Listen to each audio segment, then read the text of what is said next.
zuciya ta aminta fada da ke ne ba zan sanya wata ba. Adana min soyayya ka san da zamani na da armashi, ka ishin ƙara rayuwa bayan kai ba zan kulla wani ba. Bayan kai ba zan kulla wani ba.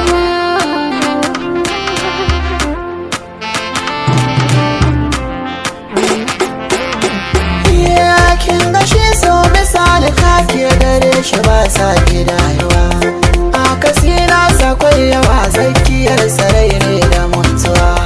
Tafiya ba ta yiwuwa babu ke cikin waka rayuwa, in kira musu ke gwada ba abin da ba zan yi kanki ba. Ai kamar juma ne da ɗan jumai ne da kai mutuka raba, mun zaman koje ne da hanta da ne da kai waye zai raba. Tanadin sanda ne wa ruhin ka ne ba zan girgiza shi ba, ka wuce wasu a samare ba za su kamo kafar ka ba.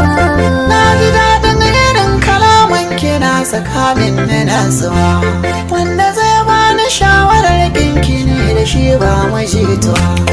Na da sirri a zuci amma wuta ta sona ta ruruwa, safar halayenki suke zama ne ba wannan abu ba.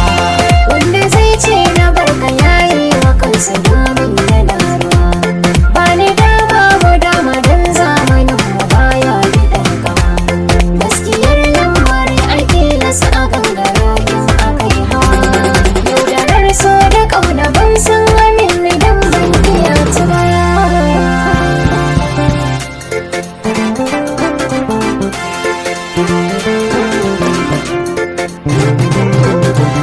Na gani ba ta hambara ya zuce ban warjiya, zuciya ke na bari na yin farga bakin zama mai farin jini. So na gaskiya ba haya ko kuɗi ba ya saya, sannu mai martaba ba ka halin da ba ka yi min so na gani. Sanki ba zata zuci ba kya fita kuma na tabbata baki na zama gwangwani. Za ka fara gyaɗa a ciki ka gaɗa ka yi kamun haɗa kar a yi mana